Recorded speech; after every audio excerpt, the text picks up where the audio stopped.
Je tiens à rendre hommage ce matin à une citoyenne très engagée dans la communauté de Chandler depuis plus de 50 ans, Mme Réna Huard. À 81 ans, Mme Huard est entre autres trésorière du Fonds Michel Langcop, présidente de l'Association des aînés de la MRC du Rocher-Percé et secrétaire archiviste des Filles d'Isabelle 1006 Monseigneur Albini Leblanc de Chandler.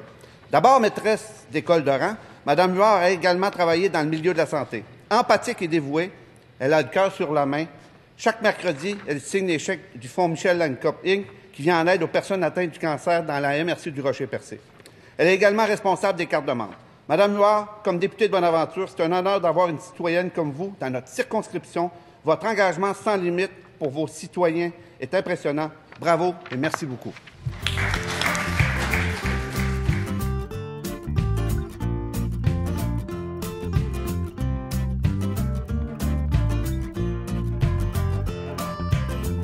Je suis née dans une famille de 10 enfants. En 1948, on n'était pas riches, puis papa il a décidé d'ouvrir un petit magasin général. On avait une petite bâtisse à côté de notre maison, puis c'est là qu'il a commencé à être marchand général. Il appelait ça dans le temps marchand général, on vendait de tout. Puis là, ben, c'est comme ça. Après, papa a acheté des autobus. Il a conduit des autobus d'écoliers. Puis en premier, ce n'était pas des vrais autobus jaunes. C'était carré avec des bancs, puis il y avait des fenêtres, là. Puis après, ben, quand les autobus jaunes ont sorti, papa a pris la cabine, on appelait ça la cabine, nous autres, l'autobus, puis il a tourné ça en cantine. Puis maman faisait des patates frites, puis des hot dogs. Puis après, c'est mes frères qui aidaient. Puis moi, comme j'étais aidante, moi, je prenais soin de ma grand-mère qui était aveugle. Et là, on a commencé à faire du bénévole. Il y a un professeur de Chandler qui nous avait demandé si on ne pouvait pas organiser des loisirs pour nos jeunes de Newport.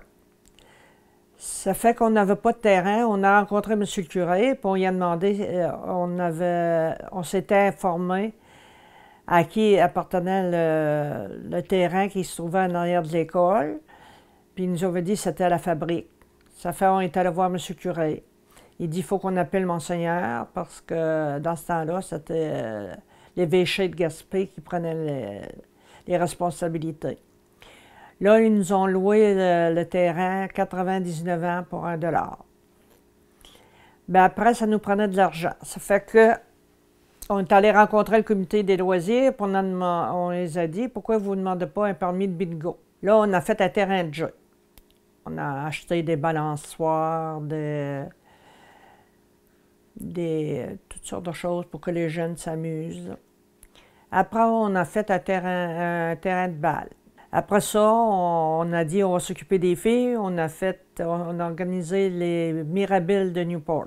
On a organisé une majorette. Là, on a dit à Alicia, une de nos amies, on a dit Alicia, tu vas t'occuper des majorettes. Moi, j'ai pas eu d'enfant au début de mon mariage. Puis, on a adopté une première fille en 1959, Mireille. Puis après, mon mari a dit on devait adopter un gars. Ça fait qu'on a adopté un garçon en 61.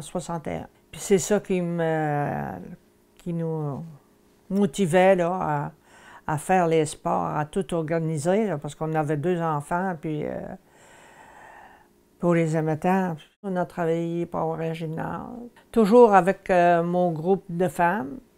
Mais là, j'étais commissaire d'école, puis j'étais vice-présidente de la commission scolaire des ANS. Là, ça m'a bien donné parce qu'il y a eu des élections de déclarés.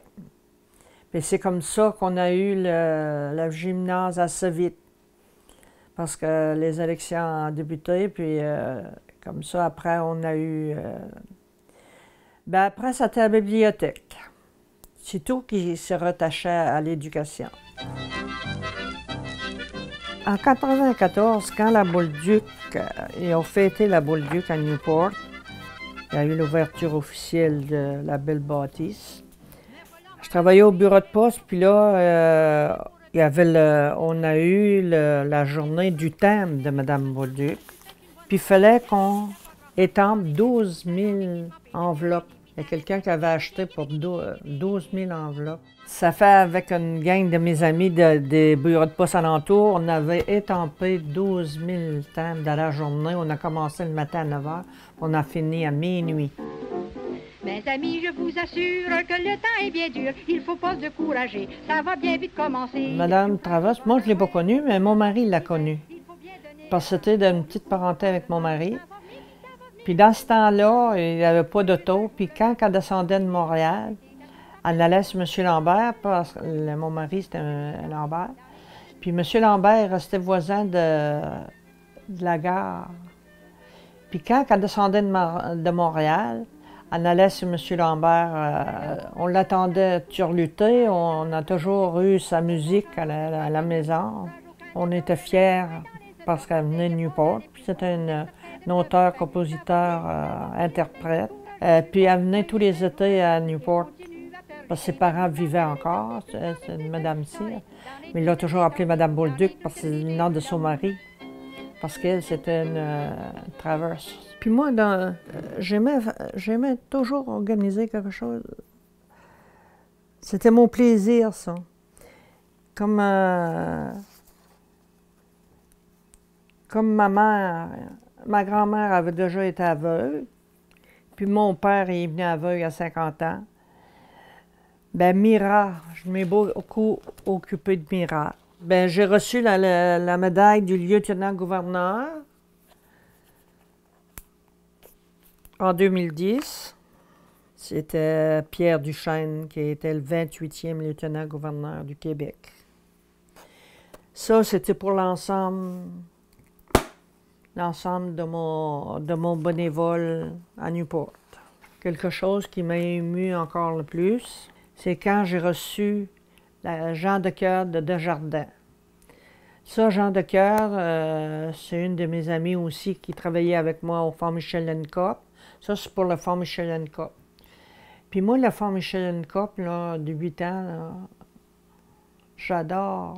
j'adore faire ce travail-là. Parce qu'on rencontre des gens qui sont malades. Il y en a qui font des gros cancers. On les embrasse. Moi, je pleure avec eux autres. Je les prends par le cou. Puis je les demande, vous êtes les enfants de qui? Puis, parce que je connais presque tout le monde. J'ai travaillé à Chandler. J'ai enseigné à Saint-Tellement, à Saint-Charles-Garnier. J'ai resté à Saint-François. Puis j'ai resté 60 ans à Newport. Ça fait que je connais pas mal tout le monde. Moi, attaché à ce monde-là, c'est effrayant. Là. On les reçoit, puis on les prend dans nos bras, puis on les serre, puis tu commences à voir, puis là, ils se mettent à pleurer. Bien, s'ils pleurent, nous autres, on pleure aussi.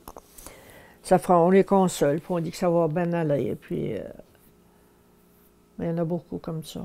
Bien, surtout les femmes qui ont l'arme à l'œil. Bien, j'ai déjà vu un monsieur qui est venu, puis il pleurait. Il dit, j'aurais jamais pensé que j'aurais fait un cancer un jour.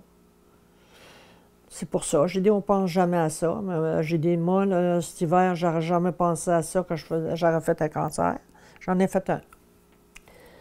Puis ça va bien, puis là, ben, on attend les rendez-vous, puis on attend les... Là, je vais avoir un rendez-vous au mois de juillet, moi, là pour un examen. On ne sait pas qu'est-ce qui va nous arriver. Puis moi, je continue toujours.